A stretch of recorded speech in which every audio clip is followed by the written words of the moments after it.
This time we're going to be looking at bitmap images using this program, Photoshop. Last time we were looking at vector images in Adobe Illustrator, and the two programs work in quite a different way, which we're going to find out as we go through. I'm just going to show you quickly what we're going to be working towards. We're looking at website banners. So this is a website banner. This is quite a large one.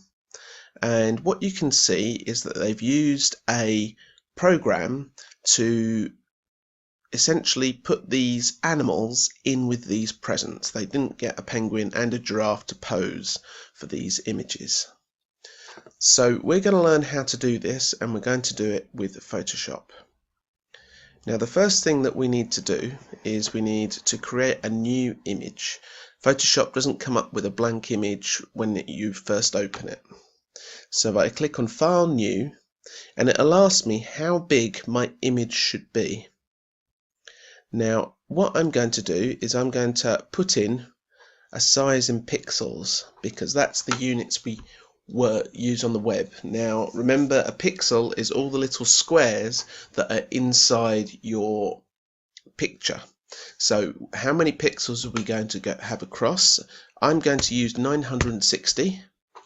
You could use more or less, and I'm actually going to use 400. This will be quite a large banner. If you want to make it shorter, you can use less on the height here.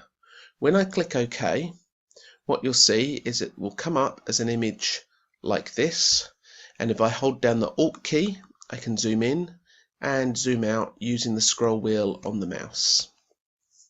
The first thing we've got to do is we've got to get all of our different source images into Photoshop. Now, unlike Adobe Illustrator, when you do something on a layer, if you unfortunately draw over the top of it, then you've got a problem. So it will undo what you've done that layer. So I'm going to create a new layer here, and I'm going to show you what I mean. If I get a paintbrush and I draw over like this, and then I change the color of my paintbrush, I'm using this color picker up here, and I draw over it like this, you can't, like you did in Illustrator, click on these individual things. You're drawing over the top of it all the time. So we're going to try not to do that. I'm just going to remove that layer. So delete layer. There we are. Yes. And we're going to put things on different layers so they remain separate.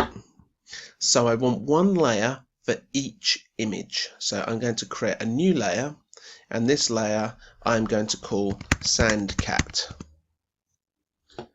And then I'm going to go to my web browser, and I'm going to find my Sand Cat. I'm going to copy the picture, and then I'm going to say Edit, Paste, and it will paste my Sand Cat on that layer. I now want another new layer for my next image, which is going to be a lemur. A lemur is a kind of primate, lives mostly only in Madagascar. So here we are. Here's my lemur, lovely little guy, and I'm going to copy the picture, and then I'm going to do Edit and Paste, and you can see that I've got these two layers here, and if I turn off the visibility, I can see through to the layer behind. Last one I'm going to put in is an iguana. So I just double click iguana, and then I can come into here, get my lovely iguana, copy picture, edit, paste. So that's all the animals, and then of course I need the presents. So call that presents, and then I'm again just going to go back to my web browser, copy that picture, and then edit, paste it in.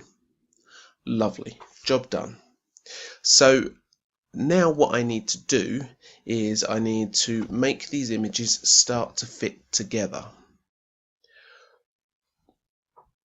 what you'll notice is that you've got a lot of white in the background here. Now the simplest way to do this, it's not the best way, is I can just use this thing, the magic wand tool. I can select all of the white. Oh, look, you see it's got a little bit too much here, so I need to bring the tolerance down. So I'm going to make the tolerance just 4, like that.